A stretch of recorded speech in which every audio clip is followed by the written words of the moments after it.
जय जोहार संगवारियों, स्वागत है आप सभी का दैनिक समाचार छत्तीसगढ़ चैनल पर, जहां पर हम आप लोगों के लेकर आते हैं रोजाना छत्तीसगढ़ के प्रादेशिक समाचार को। इसलिए हम आपको कहते हैं कि अगर आप छत्तीसगढ़ से हैं तो चैनल को सब्सक्राइब करना बेहद जरूरी है।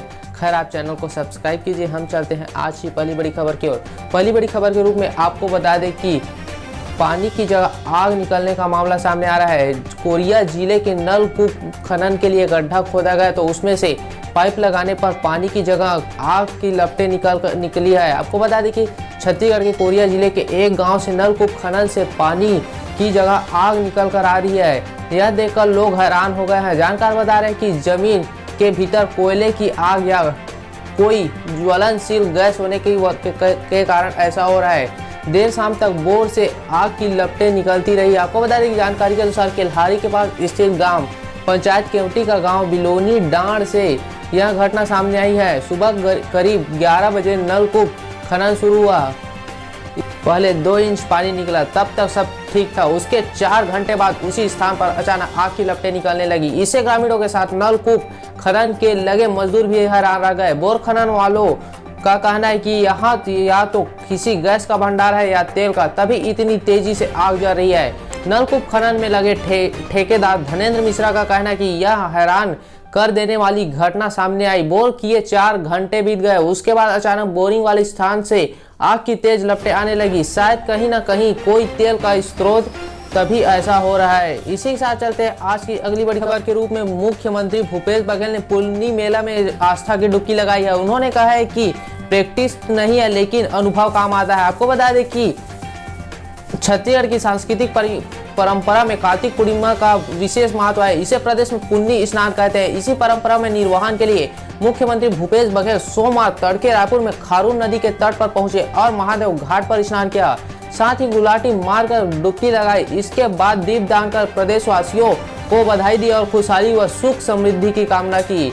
स्नान के बाद मुख्यमंत्री भूपेश बघेल हटकेश्वर महादेव पहुंचे और वहां पूजा अर्चना की। उन्होंने कहा कि जैसे सावन महीने भर शिव जी की पूजा और आराधना की जाती है, वैसे ही कार्तिक मास में नदी और तालाबों में स्नान कर सूर्योदय से पहले पूजा की जाती है। इसका विशेष महत्व है। आज ही के दिन से प्रदेश में मेलों की परंपरा की शुरुआत होती है। रायपुर में महादेव घाट पर पुन्नी मेला लगता है। मुख्यमंत्री बघेल ने अपने बचपन के दिनों को याद कर कहा कि बाल काल में नदियों तालाबों में काफी स्नान किया। स्कूल कॉलेज तक तो होता ही रहा। अब भले ही प्रैक्टिस नहीं रही हो, लेकिन अनुभव तो काम आता ही है। उन्होंने कहा कि हर साल कार्तिक स्नान को लेकर लोगों में अलग ही उत्साह रहता है। खासतौर पर बच्चों में स्नान के बाद बच्चे थाली सजाकर शिव मंदिर कार्तिक पूर्णिमा में जाते हैं। वहीं अगली बड़ी खबर के रूप में आपको बता दें कि इस बार ला नीनो का रहेगा अलर्ट, पड़ेगी कड़ाके की ठंड। आपको बता दें कि पिछले साल की तुलना में इस बार ठंड कुछ ज्यादा पड़ सकती है, क्योंकि इस बार दिसंबर में ला नीनो का प्रभाव शुरू हो जाएगा। इस कारण से राजधानी सहित प्रदेश में दिसंबर, जनवरी और फरवरी में ठंड पिछले साल की तुलना में ज्यादा पड़ेगी। राजधानी समेत प्रदेश में ठंड अपने उफान पर जनवरी के प्रथम सप्ताह से आखिरी सप्ताह तक रहेगी।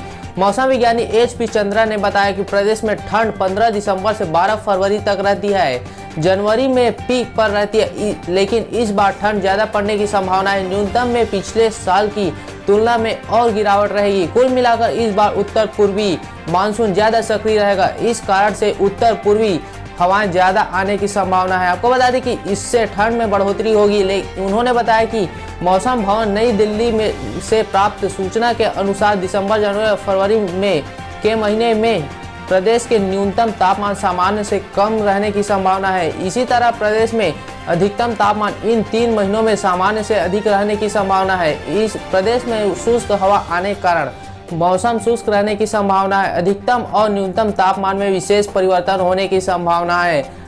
इसी के साथ चलते हैं अगली बड़ी खबर की ओर। अगली बड़ी खबर के रूप में आपको बता दें कि बेरोजगार युवाओं के लिए छत्तीसगढ़ सरकार का बड़ा फैसला आया है। ई-श्रेणी पंजीयन प्रणाली अब लागू होगी। राज्य शासन के सभी निर्माण विभागों, निकायों, साथ ही मंडलों व बोर्ड में। आपको बता दें कि रायपुर छत्तीसगढ़ के बेरोजगार युवाओं को स्वरोजगार जोड़ने के लिए मुख्यमंत्री श्री भूपेश बघेल ने आज एक बड़ा फैसला लेते हुए राज्य सरकार द्वारा लोक निर्माण विभाग में लागू की गई ई-श्रेणी पंजीयन प्रणाली को अब राज्य शासन के सभी निर्माण विभागों, निकायों, मंडलों और बोर्ड आदि में भी लागू करने के निर्देश दिए हैं। मुख्यमंत्री ने कहा है कि लोक निर्माण विभाग द्वारा राज्य में एकीकृत ई श्रेणी पंजीयन प्रणाली लागू की गई। ई श्रेणी पंजीयन के माध्यम से स्थानीय बेरोजगार युवकों को स्वरोजगार उपलब्ध कराए जाने हेतु 20 लाख रुपए तक लागत के एकल कार्य ब्लॉक स्तर पर सीमित निविदा के माध्यम से प्रदाय किए जाने का प्रावधान किया गया है। आपको बता दें कि लोक निर्माण विभाग द्वारा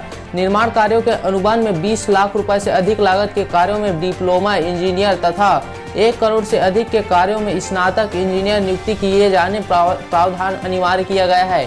डिप्लोमा इंजीनियर को 15,000 रुपये प्रति माह तथा स्नातक इंजीनियर को 25,000 न्यूनतम प्रति माह भुगतान भी प्रावधान किया गया है। निविदा अनुबंध में इंजीनियरों की नियुक्ति की अनिवार्यता किए जाने से बड़ी संख्या में बेरोजगार इंजीनियरों को रोजगार प्राप्त होगी। इसी के साथ चलते हैं आज की अगली बड़ी खबर की ओर। अगली बड़ी खबर के रूप में आपको बता दें कि कोरोना काल में कैबिनेट का बड़ा फैसला आया है। आपको बता दें कि विश्वविद्यालय की कक्षा 10 दिसंबर से और कॉलेज की 15 से खोलने की तैयारी चालू है। आपको बता दें कि कोरोना संक्रमण के कारण 257 दिनों से बंद यूटीडी की कक्षा 10 दिसंबर तक तथा कॉलेजों की कक्षा 15 दिसंबर से खोलने की तैयारी की जा रही है। इसके लिए कुलपतियों की स्थायी समिति से रिपोर्ट मांगी गई है।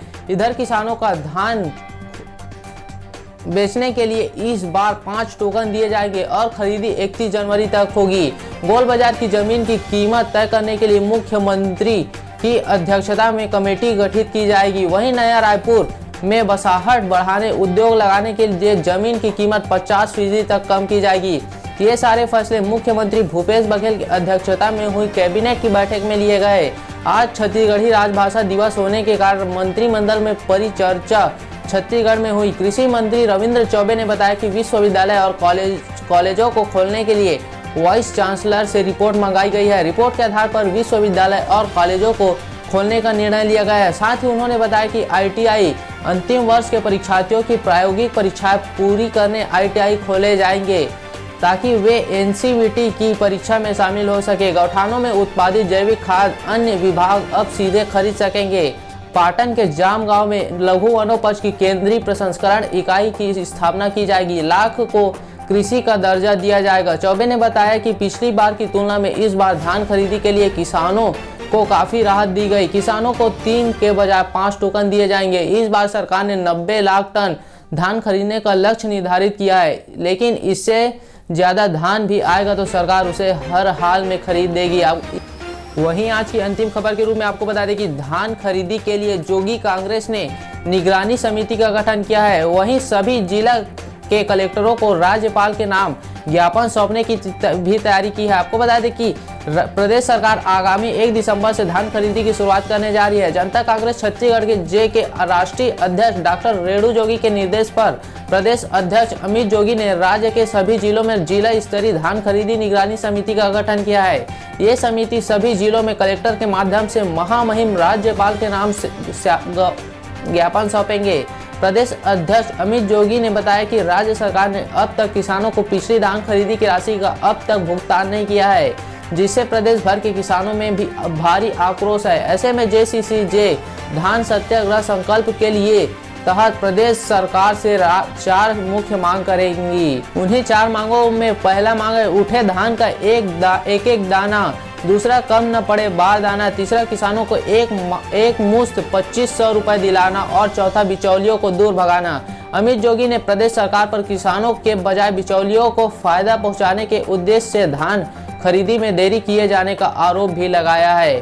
तो आज की खबर के सिलसिले को यहीं विराम करते हैं और मिलते हैं अगले वीडियो के साथ। अगर आपको यह वीडियो अच्छा लगा तो वीडियो को लाइक करें, कमेंट करें तथा शेयर करना ना भूलें। साथ ही चैनल को सब्सक्राइब कर बेल आइकन के बटन को प्रेस कर ऑल नोटिफिकेशन को ऑन कर लीजिए ताकि रोजाना की इसी तरह के प्रादेशिक समाचार को हम सबसे पहले आप तक पहुंचाते रहे। धन्यवाद। जय जोहार, जय छत्तीसगढ़।